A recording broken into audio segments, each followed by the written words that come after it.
Allah perintahkan, baca ini ayat. Bismillahirrahmanirrahim. Wa ja'alna min baini aydihim sadda wa min halfihim sadda fa'agsaynahum fahum la yubsirun. Di muka mereka kami pasang dinding, belakang mereka kami pasang dinding, kiri kanan mereka pasang dinding, seolah-olah mereka tidak melihatnya. Mereka seolah buta. Nabi lewat, tidak ada yang lihat. Bayangkan, inilah yang dia baca anak mahasiswaku kalau ada polisi lalu lintas rahasia. Nabi ada rahasia. Nah, baca Bismillahirrahmanirrahim. Wa ja'alna min baini aydihim wa min khalfihim saddan. Pas lewat bunyi sempritan.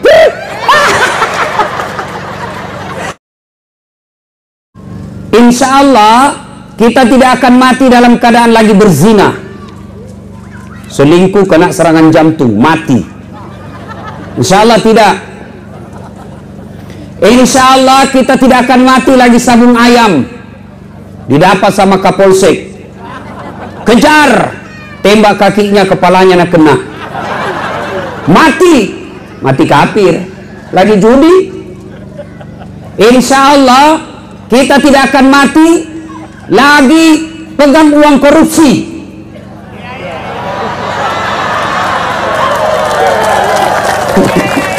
Insya Allah tidak. Tapi yang bisa kita mati kafir gara-gara apa?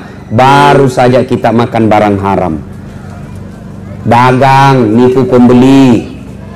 Asli jini, asli, betul kok. Kaca bisa dari ini sound system. Baik nih bisa nak kaca, gimana gitu sound system? Jangan pakai eho, jangan geser-geser lagi bos. Jangan pakai eho, jangan pakai bass. Kanan-kanan sedikit. Sebentar pi, nak kena ke matahari situ bos.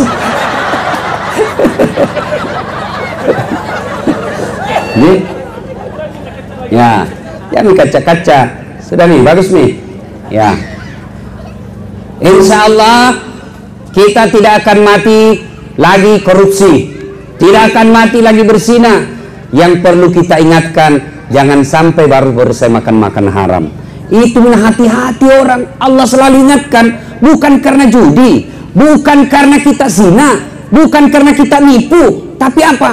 Baru kita makan barang haram. Itu yang bahaya. Ada anak-anak melanggar, dikejar sama polisi. Kau melanggar, kenapa kau melanggar ini? Kau tidak lihat rambu-rambu? Saya lihat ji pak. Kenapa kau melanggar? Saya tidak lihat ki. Ini pelanggaranmu ini 250.000 di pengadilan. Bayar kok. Denda doangku pak, 50 ji. Mari itu 50. Deh, masa kita ambil semua? Sudah, ambil ini 10, mari yang 40. Pak Ceto ini polisi, masa uang anak sekolah ku ambil?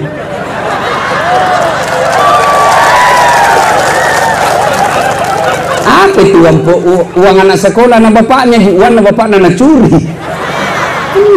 Bukan di sini, bukan. Jauh. Bayar, pak. Bayar ke 50, 40 ji pak, 40. Pergi makan coto 2,18. 2 mangkok coto 18 ketupat. Ketupatnya gratis. Kekenyangan, disambar keluar dari warung, disambar sama mobil. Pak, mati kafir ini orang. Kenapa? Ada barang sogok di perutnya baru selesai. Itu mina ingatkan ki Allah, hati-hati, jangan sampai kau matimu dalam keadaan kafir, dan penyebabnya yang bisa terjadi adalah gara-gara makan barang haram. Wa qala idzan, Allah kemudian berfirman, Bismillahirrahmanirrahim. Ya ayyuhalladzina amanu dukhulu fis-silmi kaffatan wa la tattabi'u khutuwatis syaitan innahu lakum maka cak tuh ironana.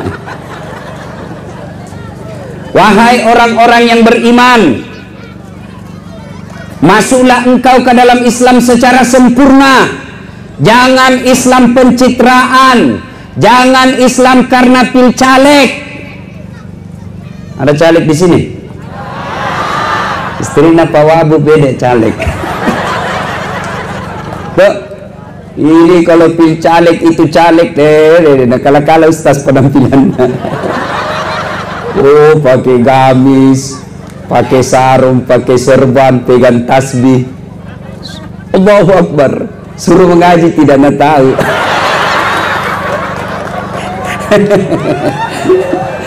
Bukan caleg di Luhut Timur, bukan. Sini orang baik semua sini, Pak. Saya tidak akan datang ceramah di sini seandainya calegnya tidak baik. Orang baik di sini, Pak. Wa qala idzan, Allah kemudian berfirman, Bismillahirrahmanirrahim. Innallaha wa malaikatahu yusalluna 'alan nabi. Ya ayyuhalladzina amanu sallu 'alaihi wa sallimu taslima.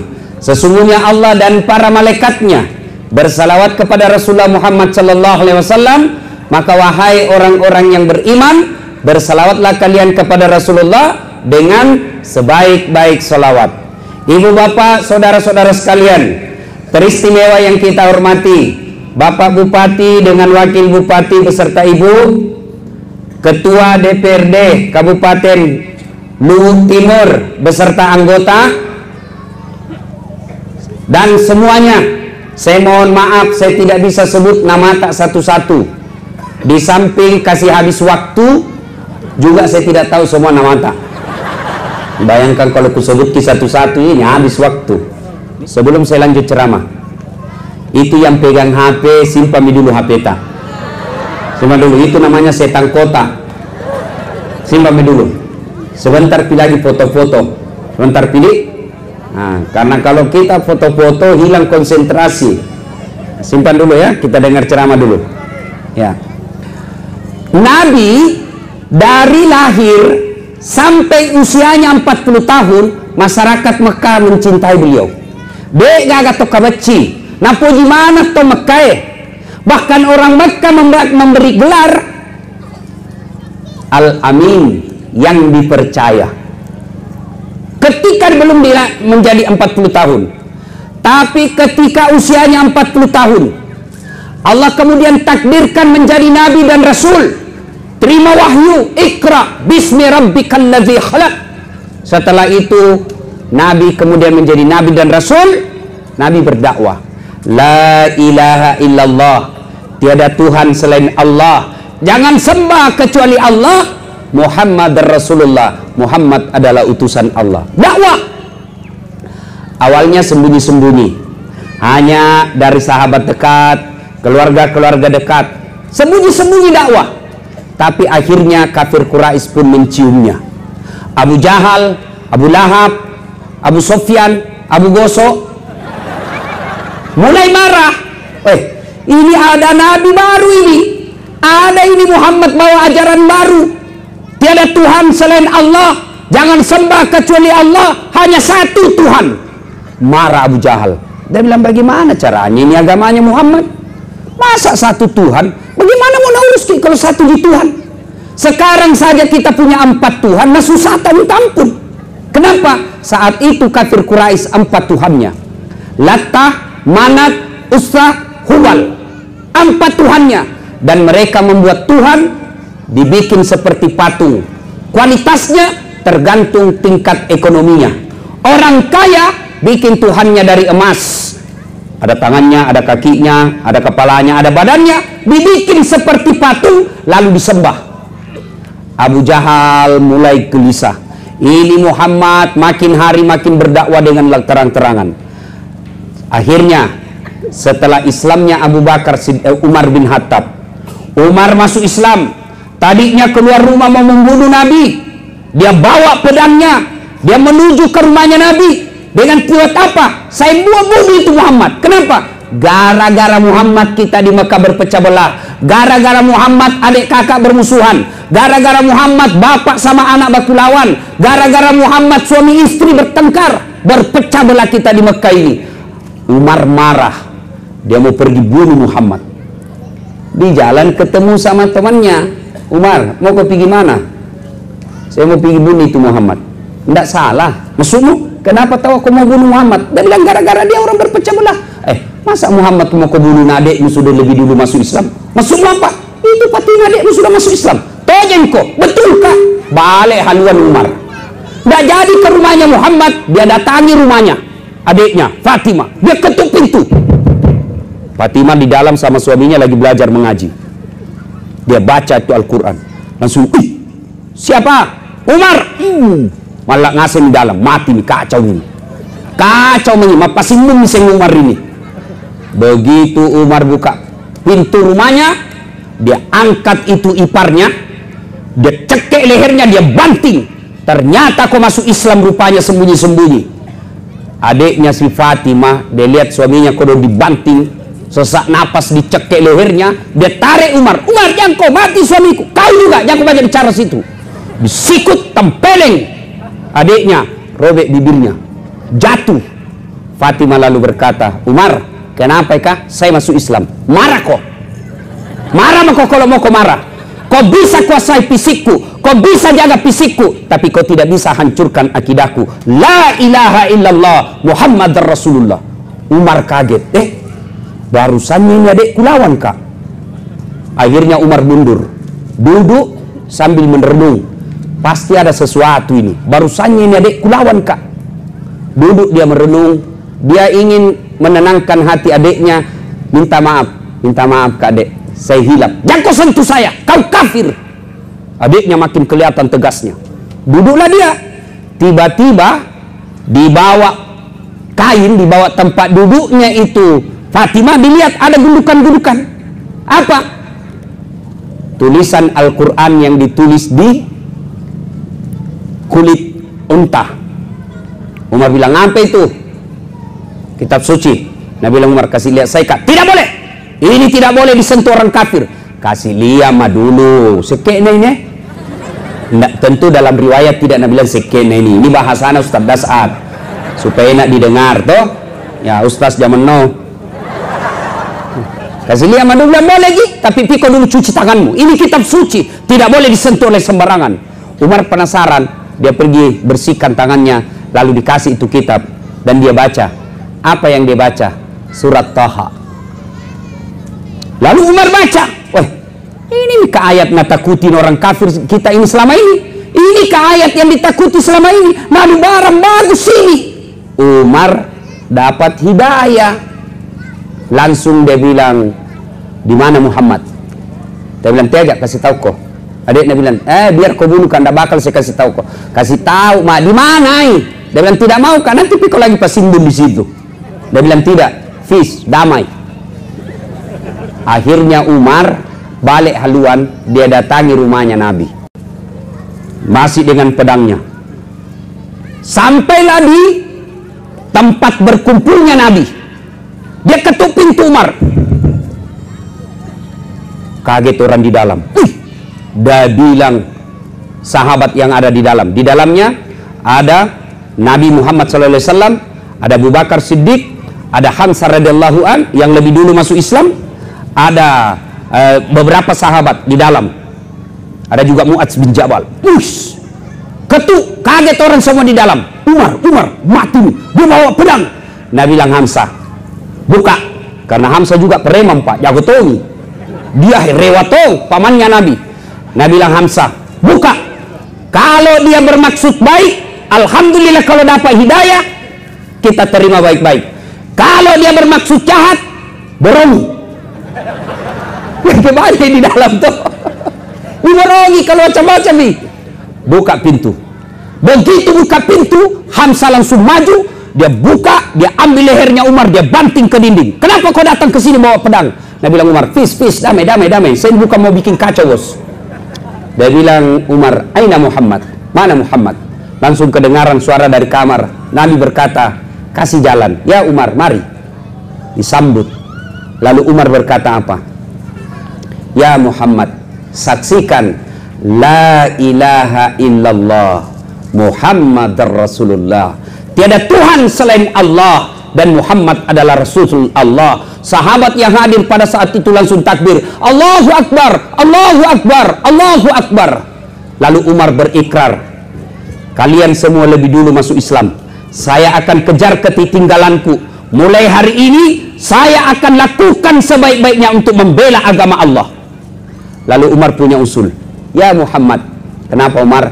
Ini kan dakwah yang kita sampaikan anu cocok. Yang kita mau sampaikan ini barang bagus. Kenapa kita cokok-cokok? Kenapa kita dakwah sembunyi-sembunyi? Apa kata Nabi? Umar, saya tahu yang kita sampaikan ini barang baik. Tapi kau tahu mito, kita minoritas.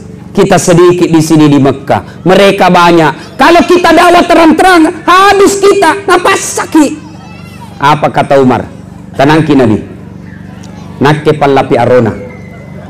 Saya yang lindungi. Kalau ada yang coba ganggu kamu ya Muhammad, ada yang coba halangi dakwamu, saya yang menghadapi.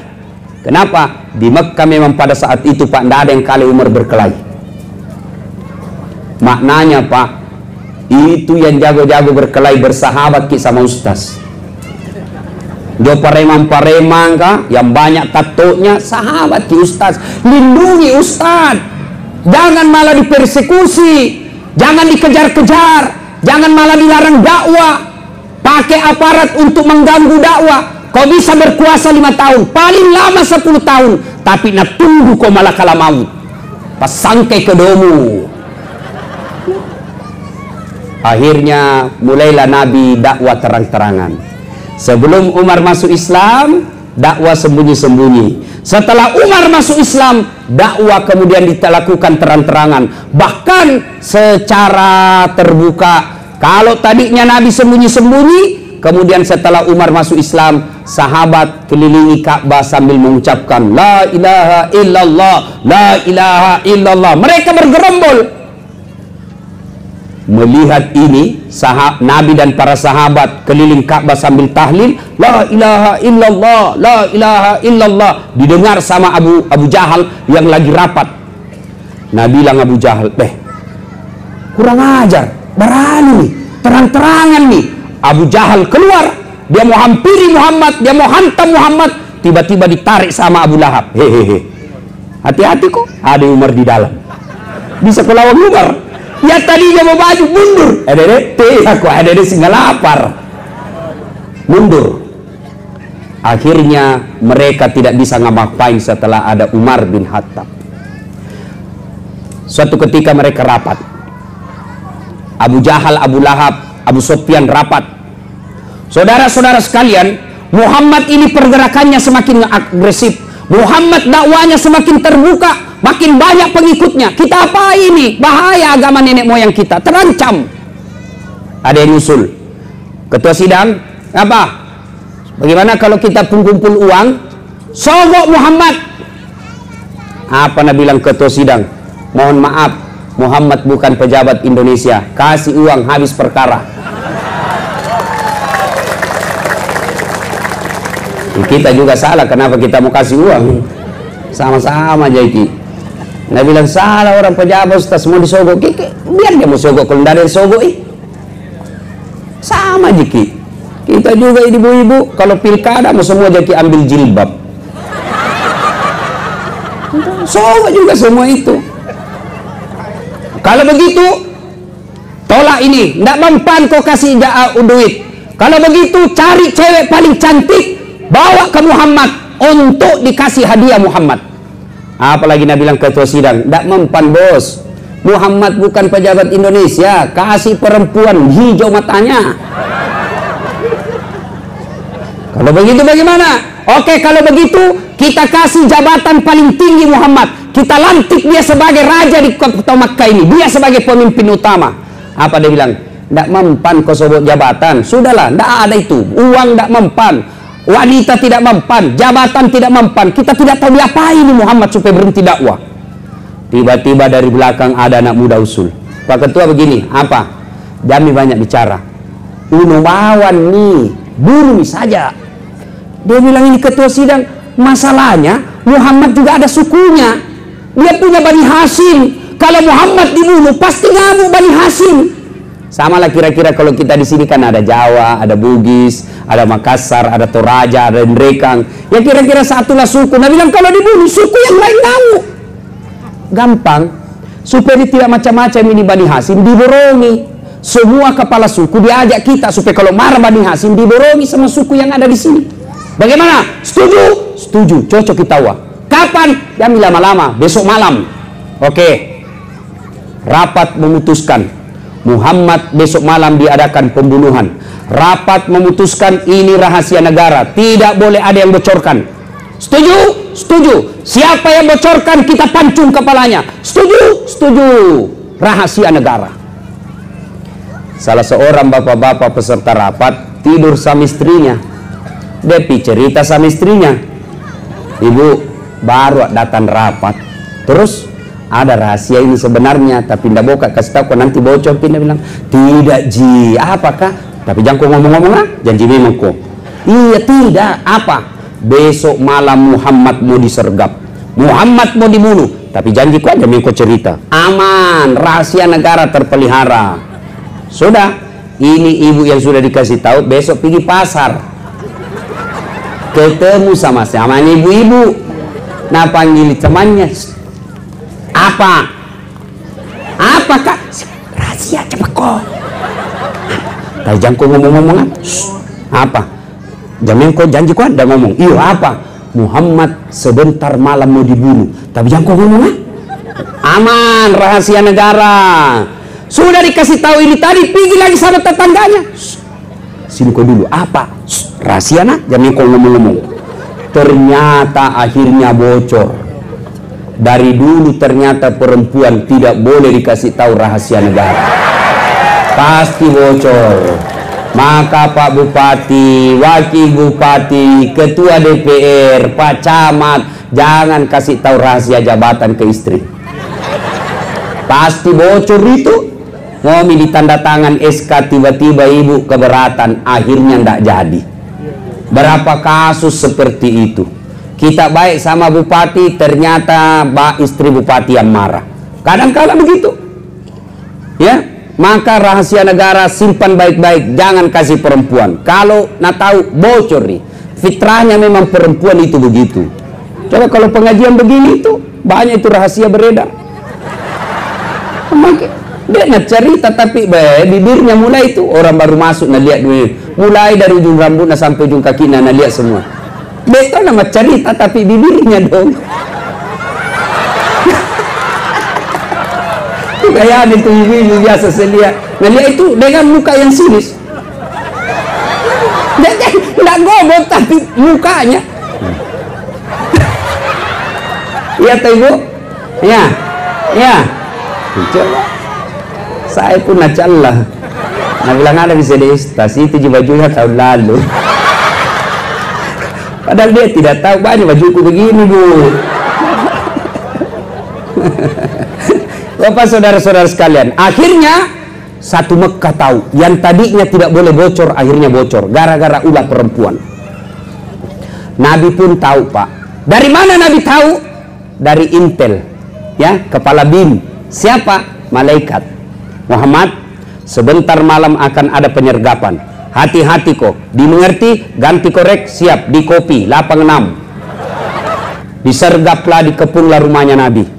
Yang kepung ini pasukan-pasukan khusus, dikepung rumahnya Nabi. Ya kira-kira kalau sekarang Densus, detasmen khusus, kepung. Yang jago semua berkelahi pak. Allah perintahkan Jibril, Jibril, suruh ke Muhammad baca ini ayatku. Ada yang tahu ayat yang dibaca Nabi? Ada yang tahu? Saya kasih hadiah kalau ada yang tahu. Nah, apa ayatnya? Nah, ini hadiah. Baik, kau sini kasih kau hadiah. Cepat kau. Coba kau kasih kau hadiah. Cepat. Jangan malu-malu. Lentong itu kalau uang ustaz dengan uang bupati. Hadiahmu ini deh. Ya, makasih. Ayat yang dia baca, Allah perintahkan. Baca ini ayat. Bismillahirrahmanirrahim. Wa ja'alna min baini aydihim sadda wa min halfihim sadda fa'agsaynahum fahum la yubsirun. Di muka mereka kami pasang dinding, belakang mereka kami pasang dinding, kiri kanan mereka pasang dinding, seolah-olah mereka tidak melihatnya. Mereka seolah buta. Nabi lewat tidak ada yang lihat. Bayangkan, inilah yang dia baca anak mahasiswaku kalau ada polisi lalu lintas rahasia. Nabi ada rahasia. Nah baca Bismillahirrahmanirrahim. Wa ja'alna min baini aydihim wa min khalfihim sab'atan. Pas lewat bumi sempritan. Dia datang ke saya dari ustaz bale-bale. Sambaran mulut ustaz bale-bale. Ada itu ustaz bale-bale. Maksudnya apa? Ku baca itu ayat pak, ditilang ja. Kenapa bisa ditilang? Karena bilang tidak pakai helm. Ku bilang bukan ayat salah, kau yang dongo. pasti nagapa ko. Apalagi tu polisi na hafal juga itu ayat.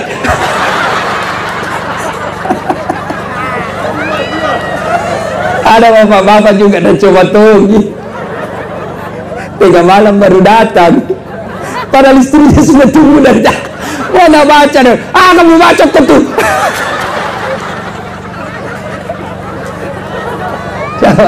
Sudah. Nabi keluar Pak. Biiznillah. Dengan izin Allah. Tidak ada yang lihat. Padahal riwayat menjelaskan, andai saja kucing yang keluar dari rumahnya Nabi waktu itu, kucing pun didapat. Tapi mereka seolah-olah dihipnotis, tak buka matanya, tapi dia tidak lihat Nabi, lewat Nabi. Nanti jauh baru mereka sadar. Abu Jahal langsung tak sadar, tapi jauh Nabi. Wih, sergap masuk, gandar pintunya, diserang tempat tidurnya Nabi. Ternyata Ali yang didapat. Ditarik Ali, aina Muhammad, mana Muhammad Ali? Nabi bilang Ali, orang tidak tahu juga, orang baru bangun kok ganggu-ganggu. Marah Abu Jahal Pak, hilang sergapannya, marah Abu Jahal. Akhirnya Abu Jahal bikin sayembara. Apa sayembaranya?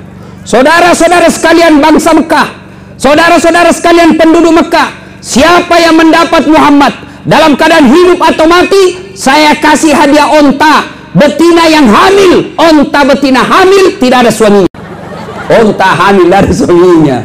Ya biasa aja Bu, namanya binatang. Kalau hamil tidak ada suaminya wajar.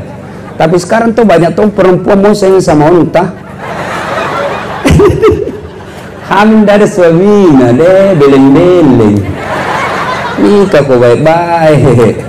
Jangan ku ambil panjar dulu cowok.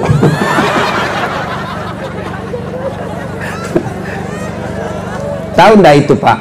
Kira-kira Pak Bupati kalau 100 ekor onta itu kurang lebih sekarang 2,5 miliar. Sekarang itu satu onta 25 juta kali 100 ekor berapa? 2,5 miliar toh. Abu Jahal bilang begini, siapa yang tangkap Muhammad saya kasih hadiah 2,5 miliar. Geger Mekah. Besarnya hadiahnya. Seluruh orang-orang Mekah ambil onta, ambil kuda, sebar cari Muhammad, kejar kepalanya Muhammad. Salah satu pencari jejak yang paling hebat namanya Suraqah bin Malik. Suraqah bin Malik. Ini Suraqah hebatnya, dia tidak perlu lihat jejak Pak. Dia tidak perlu ini ada bekas-bekas onta, ada bekas-bekas kuda. Apa? Penciumannya hebat Pak. Endusannya, dia cuma begini. Dia bisa tahu, oh di arah kanan, oh arah kiri. Das Atlatif. Kenapa? Bau Rexona.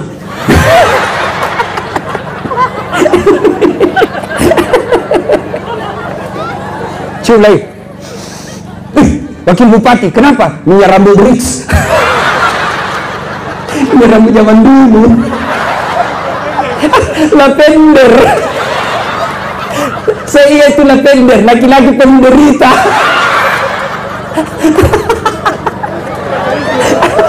Warna hijau, naik sedikit menjadi minyak kemiri. Kalau upacara keluar semua isinya. Tidak ada sekarang, tidak ada. Dulu kalau dipakai bukan 1 jari, 2 jari kopina. Lewat penuh debu. Ini Suraqah hebatnya, dia cium-cium saja Pak. Oh, kanan, kiri, kanan. Hebatnya itu cari jejak Pak. Dia dapat Nabi bersama Abu Bakar. Lalu dia dekati Pak. Dia kencangkan kudanya. Tapi apa yang terjadi? Kudanya langsung standing, jumping Pak. Nangkak kaki depannya.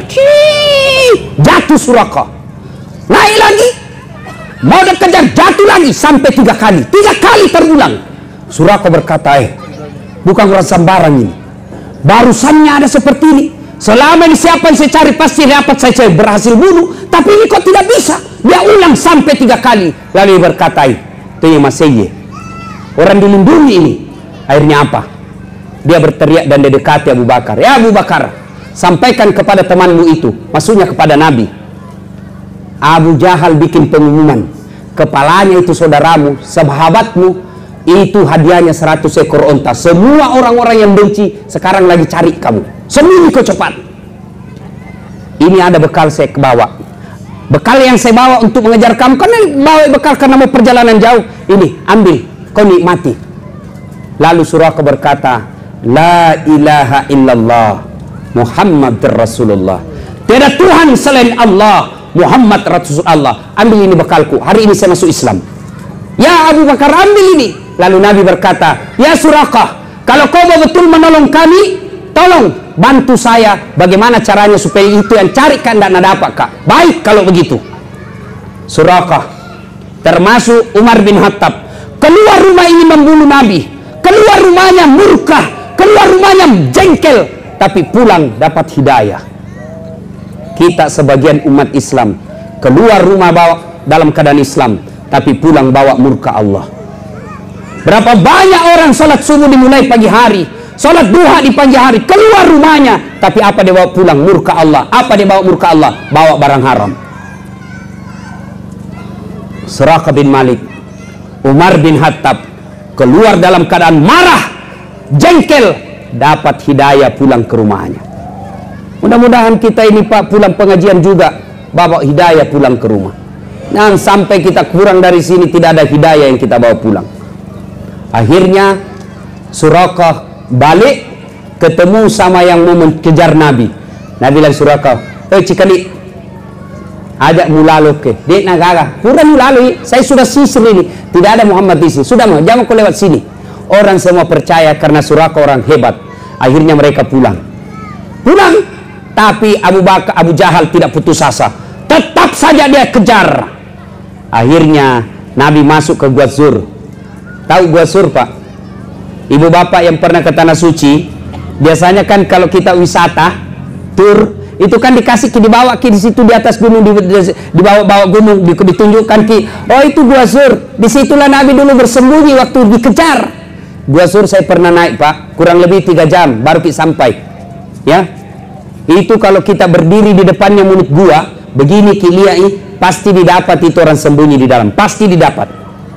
Abu Jahal dapat itu Gua Zur. Nabi sembunyi di dalamnya. Abu Jahal ngintip, gemetar Abu Bakar. Nabi bilang mati maki. Tidak apa maki ini Muhammad, itombak nih, mati nih tahu kasih, lawak nih, iruntuk nih. Tapi apa kata Nabi? Nabi tepuk pundaknya Abu Bakar. Ya Abu Bakar, la tahzan, innallaha ma'ana. Abu Bakar, jangan kau takut, jangan kau cemas, jangan ragu, jangan sedih. Innallaha ma'ana, Allah bersama dengan kita. Akhirnya apa? Turun pertolongan Allah, Pak. Apa yang Allah kirim? Burung ababil seperti hancurkan pasukannya Abraha ketika mau hancurkan Ka'bah? Bukan burung ababil. Apakah Nabi Allah mengirimkan pertolongannya melalui malaikat seperti ketika perang Badar? Bukan. Lalu apa yang Allah kirim? Makhluk yang sangat rapuh. Apa itu? Laba-laba. Tahu laba-laba? Tahu laba-laba? Bahasa Parisnya garangkang. Paris itu Bu, Pare-Pare dan sekitarnya. Tuh. Ini garangkang, laba-laba bikin sarang. Pernah lihat sarang laba-laba? Pernah lihat sarang laba-laba? Coba lihat itu sarang laba-laba. Rapuh, itu ambil pulpen, sarang laba-laba, simpan di atasnya sarang laba-laba, pasti robek. Tapi yang perjalanan, kalau Allah tolong kita, kalau Allah yang bantu kita, sarang laba-laba mengalahkan pasukan-pasukan pilihannya Abu Jahal. Apa dia bilang Abu Jahal? Tidak mungkin ada Muhammad. Kalau ada Muhammad di dalam gua ini, pasti robek ini sarang. Akalnya sendiri mengalahkan akalnya. Saya ulang, akalnya sendiri mengalahkan akalnya Abu Jahal. Dia bilang tidak mungkin. Abu Jahal bilang tidak mungkin. Abu Lahab mintip terbang burung merpati. Nabi bilang Abu Lahab, betul kok Abu Jahal, tidak mungkin ada manusia. Kalau ada Muhammad di dalam, tidak mungkin ada di burung. Terbang. Bersembunyilah Nabi 3 hari 3 malam di situ. Anaknya Abu Bakar Siddiq bernama Asma jalan mendaki gunung membawa makanan untuk Nabi selama 3 hari 3 malam. Ini yang disebut emansipasi wanita. Dalam Islam perempuan juga punya partisipasi dalam dakwah. Siapa? Masuk diantaranya Asma. Bahkan jilbabnya beberapa kali dirobek untuk apa? Dipakai untuk sebagai tanda jejaknya Nabi. Diperobek juga untuk apa? Untuk mengikat makanan buat Nabi. Ini perempuan. Ini namanya emansipasi, kegiatan dakwah. Islam tidak melarang berpolitik bagi perempuan. Islam tidak melarang perempuan untuk jadi bupati. Islam tidak melarang perempuan untuk berpolitik dan lain sebagainya. Tapi tetap tugas utamanya merawat suami, mengurus anak. Boleh ibu jadi camat, tapi tetap ngurus suami. Tapi kalau ibu jadi pejabat, suami berantakan, maka ibu tidak ada nilainya di hadapan Allah. Di depan manusia ibu hina, tapi di akhirat nanti ibu akan sengsara karena menelantarkan suami. Ini yang banyak dia lakukan sekarang ibu-ibu. Menelantarkan suami, makutu, disuruh tidak mau. Yang dia kerja apa? Remote control saja, selalu nak pegang di televisi. Suaminya pulang kerja mau makan, nak bilang cerewet ini laki-laki. Itu Indomie masak. Baru suaminya takut juga sama istrinya. Ada di sini suami takut istri? Ada? Ada? Berhenti jadi laki-laki, masa takut sama istri? Bagaimana caranya kita mau takut sama istri? Nah, semua gaji tak tiap bulan nak ambil. Kita belikan rumah, dibelikan mobil, dicicilkan semua bak-bak-bakna kita belikan, gencunna kita belikan. Masa kita mau takut sama dia? Nggak masuk di akal. Ya toh? Jangan kita takut. Apalagi kita gagal beribadah gara-gara takut sama istri. Tak boleh. Kita juga ibu jangan kasih takut-takut suami kita. Baru 1 jam menelpon. Di mana kok? Di mana kok? Ingat saya ingat sekali saya itu orang dulu. Kalau mau pergi jalan nak bertanya, marah mama tak. Ma, melek kilo kega. Hei, pacila kala kaya nana iya. Iya itu zaman dulu. Bagaimana suami tak mau kreatif cari nafkah? Baru 1 jam ditelepon. Di mana kok pak? Di mana kok? Ada aja di kantor. Balik kok. Foto dulu baru kirim. Wah, bagaimana sisa suaminya ini? Cilaka. Baik gitu kalau rajin. Makut tutomi. Pag nimpuruan. Nama pembantu meletonam purui. Siapa tahu mau ambil suami tak? Ya bu. Bu. Alhamdulillah kuliah ini ibu-ibu baik semua aja tahu. Ya. Bu. Ada yang pernah tanya ke Ustaz. Suamiku tidak sholat, suamiku tukang judi, apa yang saya harus lakukan Ustaz? Saya bilang tidak ada pilihan lain, sabar. Sabar. Maksudnya apa Ustaz? Tidak semua Allah uji dengan seperti itu. Dan Allah tahu ibu mampu mengalami, untuk mampu ibu terima, maka Allah coba ke itu. Kalau Allah tahu tidak mampu, kita nak kasih kecobaan itu. Itu hebatnya jadi perempuan ibu. Saya kasih contoh supaya tenang perasaan tak ibu. Meskipun suami tak kajili-jili. Ini supaya mau milih apa itu bijorotan nak kasih ke Tuhan. Cerai itu belum tentu lebih baik kita dapat. Iya kalau dapat lagi. Coba ibu. Kalau suami tak menjalankan tugas dengan baik, maka dia pahalanya 5. Misal ibu menjalankan fungsi sebagai ibu rumah tangga dengan baik, pahalanya 5. Ya, tapi ternyata dalam kehidupan sehari-hari suami tidak jalankan tugasnya, maka pahalanya suami yang 5, ibu ambil menjadi ibu pahalanya 10. Dan itu enaknya itu perempuan bu. Kalau meninggal itu perempuan, 4 lindungi laki-laki. Biar suaminya tidak sembahyang, biar suaminya pabotoro. Begitu meninggal, sebelum diperiksa amal-amal tak ibu, 4 dulu orang diadili nih untuk lindungi ibu. Siapa? Bapak tak dulu. 2 siapa? Suami tak. 3 siapa? Anak laki-laki tak. 4 siapa? Saudara laki-laki tak. 4 lindungi sebelum ditanya sholat tak, sebelum ditanya zakat tak, sebelum ditanya ibadah tak. Ini dulu yang ditanya 4 orang. Itu enaknya jadi perempuan. Jadi yang selalu mengeluh, jangan lagi sabar.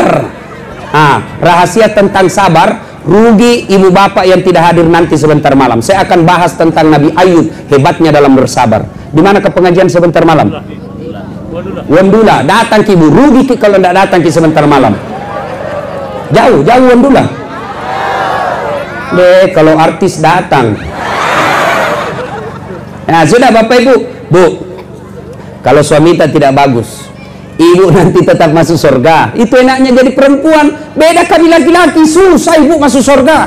Kalau ibu, coba dengar ibu, suami tak pacandringan, suami tak tukang tipu, suami tak tidak sholat, suami tak narkoba, tapi ibu rajin sholat, ibu sabar di rumah, ibu ngurus anak, tutup jilbab dirinya, tidak pernah makan barang haram, nanti ibu tetap masuk surga, suami masuk neraka. Tidak ada urusan dengan suami tak.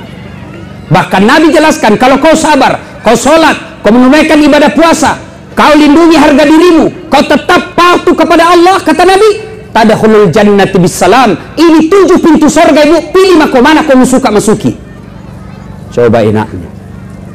Tapi kami laki-laki, meskipun kami ulama, penghafal Quran, mimpin sholat berjamaah di masjid, tapi istri tidak pakai jilbab, istri tidak puasa Ramadan, istri tidak sholat, demi Allah, sebelum istrinya masuk neraka, suaminya dulu yang masuk neraka, meskipun suaminya ulama. Tuh, tidak gampang itu jadi suami, Pak. Makanya yang kita selalu pikir mau 2, 3, satu saja nanti tanggung jawabnya susah. Tapi Bu, itu laki-laki tergantung istri. Kalau sopan ki, masa suami tak macam-macam? Begitu ada yang gone dia bilang, "Niga toi kok, ila cumbeke." Itu istriku di rumah sopan, santun, taat. Untuk apa lagi? Tidak ada mikala itu istriku penghuni sorga. Saya mau ikut masuk sorga. Tapi kepanen kaki, makutu, malas berdandan, suka marah-marah, tidak hargai saudaranya suami, tidak hargai mertua. Naselei Bu.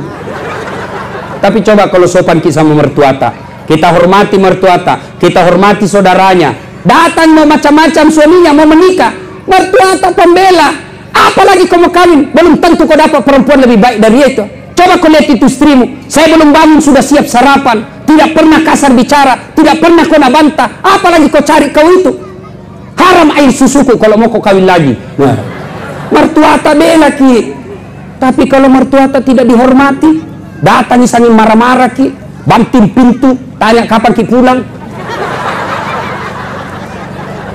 Jauh-jauh nih dari Pindrang datang suruh aku karena anaknya kerja di Vale, marah-marahi terus, biar ada mamanya kita marah-marahi juga. Datang saudaranya tidak pernah kita hormati, pulang kampung lebaran apa nak bilang? Mak Beni nona, apa itu istrimu tidak tahu sopan santun? Batemu ku kasih sekolah, ku jualkan kau sawah supaya baik-baik derajatmu. Masa istrimu sendiri tidak hargai kau? Kan kau lagi kau perlu sembunyi-sembunyi kau. Cidak kau, si mau kau. Saya heran tuh Pak Bupati. Ini perempuan paling banyak fansku kalau ceramah. Padahal perempuan Tommy paling sering ku SMS. Tapi nggak suka Tommy. Kau dong alhamdulillah. Mudah-mudahan ibu semua masuk surga nanti bersama keluarga. Amin ya. Ibu mau masuk surga? Mau ki ibu? Masya Allah, perempuan masuk surga itu syaratnya sederhana sekali Bu kata Nabi. 1, masam pajak kau, kemis salah. 2, puasa Ramadan. 3, jaga harga dirimu. 4, patuhi suamimu kata Nabi. Masuk ke surga mana kau suka dari 7 pintu. Coba maki enaknya. Apa ini dunia Bu? Kalau suami tak macam-macam, dunia jini Bu. Santai maki. Dunia jini. Kalau ibu ngoncak-ngoncrak, selingkuh suami tak, kita bilang kau saja bisa tonjak. Akhirnya ibu selingkuh juga, buka jilbab, malah hancur-hancuran hidup, maka neraka menunggu ibu. Kalau nerakanya dunia kita dapat, paling tidak ada orang dari lahir sampai mati menderita terus. Tidak ada orang susah dari bangun sampai tidur, tidak ada orang susah, pasti ada senyumnya. Tapi kalau masuk ke neraka Bu, tidak ada senyum-senyum. Makanya kalau nak hianati ki suami tak, nah siksa ki suami tak, tidak pernah dia baik-baik sama kita, bilang ki saja dalam hati, memang bukan surga suami yang kununggu, tapi yang kutunggu adalah surganya akhirat. Nah bilang suami, jadi kalau tidak ada uangnya suami, sabar ki, dunia tidak dibawa mati, uang tidak mati, orang tidak ada uang. Tapi pernah saya bilang begitu, Nabi bilang istriku, iya saya tahu Ji, tidak dibawa mati itu uang, tapi kalau tidak ada uang rasanya mau mati. Semasa parah Pak Guru. Sallallahu ala Muhammad, sallallahu alaihi wasallam, sallallahu ala Muhammad, sallallahu alaihi wasallam. Saya kalau di Makassar salawat kayak begini ikut semua jamaahku. Di sini nalihat-lihat Kak. Nah, saya kapa wakilnya. Ya, Bu. Kalau ibu tidak bisa memperbanyak amal dengan puasa Senin Kamis, tidak bisa memperbanyak amal dengan tahajud, tidak bisa memperbanyak amal dengan tadarrus, maka perbanyak amal dengan salawat. Ya Nabi salam alaika, ya Rasul salam, salam alaika, ya Habib salam alaika, salawatullah alaika. Ibu, ada ini anak tas sarjana kodong, habis misawa dijual, kebun cengkeh sudah dijual, sudah S2 tidak dapat kerja, bangun kita tengah malam jam 2 jam 3 salat hajat ki namanya Bu, minta kepada Allah supaya cepat dikabulkan doa. Tak duduk makin di situ tak 30 menit salawat sebut Nabi sebanyak-banyaknya. Allahumma salli ala sayyidina Muhammad, Allahumma salli ala sayyidina Muhammad, Allahumma salli ala sayyidina Muhammad. Sudah kita sebut salawat sebanyak-banyaknya, piki usap itu umum-umumnya nak tak, insya Allah dikabulkan Allah itu doa tak. Coba maki, coba amalkan itu. Bagaimana anak tak tahu tidak mau dapat kerja kalau kita tidak pernah doakan dengan khusus? Ku doakan Ustaz, tapi kita doakan dalam salat 5 waktu. 5 waktu itu umum, semua orang bisa lakukan. Yang khusus bangun salat tahajud, minta kepada Allah. Saya kasih contoh yang namanya fasilitas khusus. Kalau saya sakit perut atau sakit agak demam-demam sedikit, saya tidak usah ke dokter. Kenapa? Saya tahu ji, piko saja belikan nggak prokol, selesai masalahku. Kenapa? Ini penyakit biasa. Tapi kalau sudah sakit yang sakit yang luar biasa, sakitnya spesial, maka tidak boleh saya harus beli itu prokol, saya harus datang ke spesialis. Kenapa? Ini penyakit khusus, ini harus ada spesialis yang tangani saya. Kalau tidak ada masalah tak cukup sholat di dalam 5 waktu kita berdoa. Tapi kalau ada hajat yang sangat besar, tidak cukup dalam 5 waktu, harus ada fasilitas khusus. Fasilitas khusus itu tengah malam sholat hajat kita minta kepada Allah. Lalu apa kaitannya dengan salawat? Contoh, ada anak tak nakal sekali, orang sakit gigi pergi na tumbuk tiang listrik tengah malam, dek na patanak pak kandal lapo na racing satu komplek na ganggu, tiba-tiba meninggal suami tak. Begitu meninggal suami tak, datangin anak tak minta tolong sama tetangga, Pak tolong nggak dulu kasih membayar ke ini, bantu saya kak. Nah bilang ini bapak kau itu kasih setengah mati selama ini, cidak ko cilaka. Tak dia ditolong, datang kodongan utak istri tak, Pak memang itu anak nakal, tapi ingat siapa bapaknya. Bapaknya itu tamang SMP tak, baiknya itu kodong bapaknya, selalu kita bantu tahu, jangan kau lihat itu anaknya, ingat bapaknya, padahal bapaknya sudah meninggal. Akhirnya apa? Kita tolong itu anak, bukan karena dia anak kita segani, tapi karena ingat jasa-jasa baiknya bapaknya, akhirnya dibantu.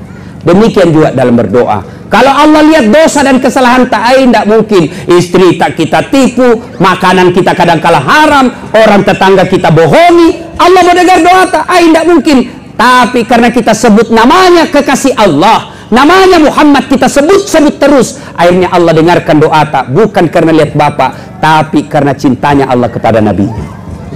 Makanya duduk sambil salawat. Ya Nabi salam alaika, ya Rasul salam alaika, ya Habib salam alaika, salawatullah alaika. Nah, coba itu sambil duduk. Bisa jadi gara-gara salawat itu Allah kemudian mendengar doa dan permohonan kita. Sudah, berikutnya lagi. Aman 3 hari, keluarlah Nabi. Lanjut perjalanan. Di sahabat di Madinah yang lebih dulu hijrah, gelisah. Mati ini Muhammad. Kenapa? Sudah 7 hari belum ada kabar, 8 hari belum ada kabar. Kalau sekarang kita mau ke Makassar, 2 hari tidak sampai, tidak ada masalah. Kenapa? Ditelepon orang di Makassar, tanam makwa, mobil macet, kempes banyan, tidak bisa goyang sama sekali. Keluarga bisa tenang. Kenapa? Tahu sebabnya. Tapi pada zaman itu semua gelisah. Kenapa? Tidak ada telepon. Mati mini kode Muhammad ini, dikejar hancur mini.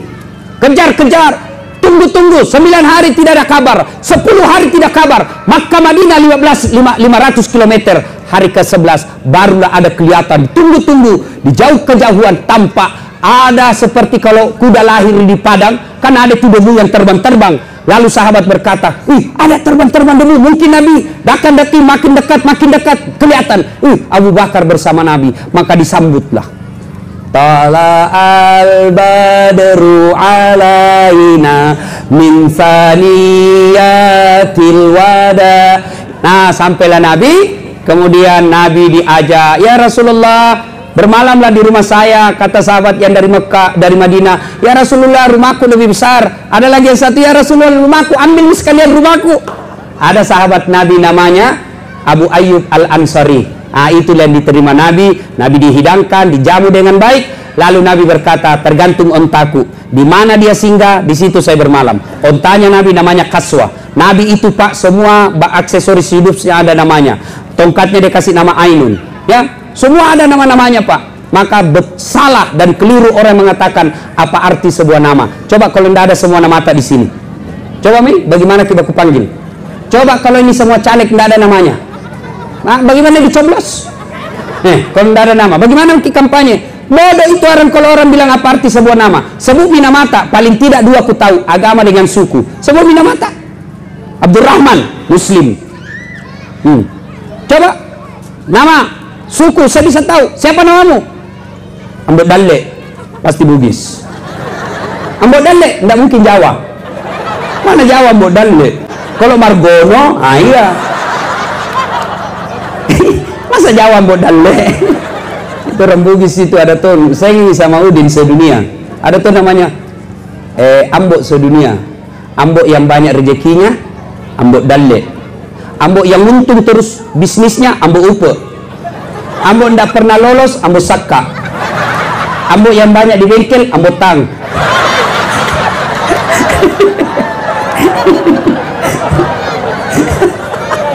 Ambok yang panjang umurnya, Ambok Tuo. Ambok yang banyak perhiasan, Ambok Intang. Yang bilang gak arti sebuah nama, penting itu nama. Coba kalau namanya anak mutmainnah, wahai jiwa yang tenang. Alhamdulillah saya ingat. Ibu, ada kesalahan perempuan Islam sekarang ini. Itu jelas dalam Quran, dilarang merubah nama orang tua. Misal, namanya anaknya Naura, bapaknya Nasrun. Begitu sudah menikah, namanya suaminya Das'at, menjadi Naura Das'at, haram. Tidak boleh. Tetap namanya ibu Naura Nasrun. Coba, kenapa bisa tidak boleh Ustadz? Karena mengaburkan. Misal saya namanya istriku kan Naura Nasrun. Menikah kita pakai budaya barat, menjadi Naura Das'at. Jadi lari anakku nanti saya kasih juga misalnya Fatimah Das'at. Berarti Naura dengan Fatimah saudara karena Das'at sama-sama di belakang. Siapa yang pernah dengar namanya Fatimah? Tuh, Khadijah, istri Nabi. Apa pernah disebut Khadijah Muhammad? Tidak. Seperti disebut Khadijah binti Khuwailid. Istri Nabi Aisyah binti Abu Bakar Siddiq. Bukan namanya Muhammad di belakang. Ya, yang kasih salah-salah. Tulis baik-baik nama tak, terutama yang ada Muhammadnya. Tulis baik-baik. Jangan tulis nama Muhammad F. Namanya Muhammad Faisal. Nah tulis apa? M Faisal. Apa itu M? Minum, makan. Tulis baik-baik itu. Lebih baik F-nya kau singkat. Muhammad F. Jangan M Faisal. Jangan, itu nama mulia itu. Kecuali ada mahasiswaku, nah tulis namanya di absen. W Taufik W.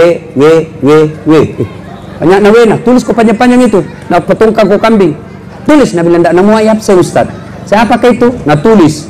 Wabillahi taufik wal hidayah. Assalamualaikum. Jangan kau lampai dulu. Dah Bapak Ibu, panjang ceritanya ini tapi waktu maghrib sudah dekat. Hikmahnya mau saja. Hikmah dari kisah ini panjang sebenarnya.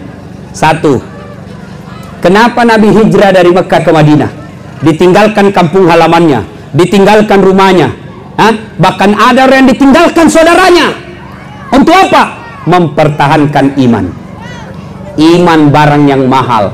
Rumah bisa dicari, mobil bisa dicari, tapi kalau bapak kehilangan iman, maka bapak akan hancur selama-lamanya. Yang kedua, hikmah dari kisah ini, ya, konsep hijrah dalam arti pindahnya Nabi dari Mekah ke Madinah satu kali saja terjadi. Tapi konsep hijrah dalam arti perjuangan, maka setiap saat bisa dilakukan. Apa itu?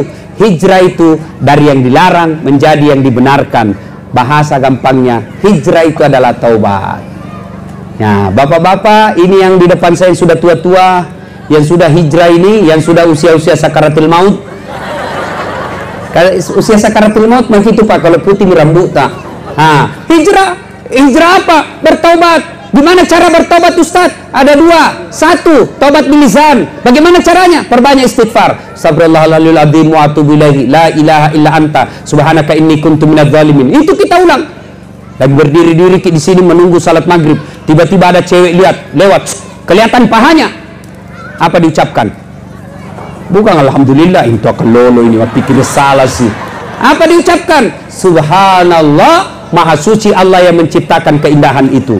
Sudah masih dilihat, maka kita ucapkan astagfirullah, palingkan pandangan. Subhanallah, astagfirullah. Nah, begitu caranya. Jangan subhanallah, astagfirullah, astagfirullah, astagfirullah. Yang kedua, cara bertobat setelah memperbanyak istighfar. Salat sunat tobat. Bagaimana cara salat sunat tobat? Sama salat sunnah yang lain, cuma beda niat. Sama tahajud, sama tarawih, sama sama duha, cuma beda niat. Kalau tahajud, niat tahajud. Kalau duha, niat duha. Kalau tobat, salat tobat, niatnya tobat. Kapan waktunya? Selesai maghrib, nunggu isya. Sebentar selesai maghrib, mau bertobat, tunggu isya. Berapa rakaat? 2 sampai 6. Maksudnya 2 rakaat boleh, 4 rakaat bagus, 6 rakaat lebih bagus. Mana niatnya? Usalli sunnatal tobat rakataini lillahi ta'ala. Saya niat salat sunat tobat 2 rakaat, sunnah hukumnya bagi saya lillahi ta'ala. Allahu Akbar. Saya tidak hafal itu Ustaz. Sudah, ambil cara praktis, paling gampang. Berdiri tegak, menghadap kiblat, baru bilang maki begini. Tuhan, semain sunat tobat kayak ini nah. Allahu Akbar. Sudah nih. Lanjut maki. Assalamualaikum, assalamualaikum. Masih mau ke 2 rakaat, ulang lagi. Tuhan, masih seperti yang tadi. Allahu Akbar. Sudah? Jelas? Apa? Kapan tobatnya Ustaz? Sujud terakhir. Di situ maki tobat. Tobat bahasa Bugisnya mapaletu atau curhat. Bilang maki, tobat maki sujud terakhir. Ya Allah, saya hilap tadi di kantor. Ku pegang tangannya sekretarisku. Nah pegang nggak juga, baku pegang-pegang mak Tuhan. Maafkan saya Allah, cakap lupa kak Puan, makhluk halus ya Allah, nagoda karena tergoda tongan na Puan. Maafkan saya Allah, yang lebih penting ya Allah, berikan saya kemampuan tidak mengulang. Apakah orang baik itu orang tidak punya dosa Pak? Bukan. Kata Imam Al-Ghazali, kalau orang baik orang tidak punya dosa, maka tidak ada orang baik di dunia. Pasti ada dosa, pasti ada maksiat. Maka orang baik, dia mengakui kesalahannya, dia menyesali kesalahannya. Yang ketiga, dia bertobat dengan tidak mengulangnya. Dan yang keempat, dia ganti dengan kebaikan. Maka kalau Bapak bertobat, tinggalkan, jangan lagi dilakukan. Tobat hari ini, ulang lagi. Nabi bilang malaikat, pacobi-cobi, jago pale. Jangan tobat seperti ibu hamil. Karena lihat ibu hamil tobat. Tuh lihat tuh. Tobat manda mau lagi hamil. Terakhir ini capek, mak. Nggak mau, mak. 5 bulan kemudian, petangku sih. Tapi sudah tobat. Ya ayyuhalladzina amanu tuba ilallahi taubatan nasuha. Ustaz, banyak dosaku Ustaz. Ampunan Allah jauh lebih besar. Nah, Ibu Bapak, saudara-saudara sekalian, inilah tausiah kita pada taklim kita kali ini. Mudah-mudahan ada manfaat.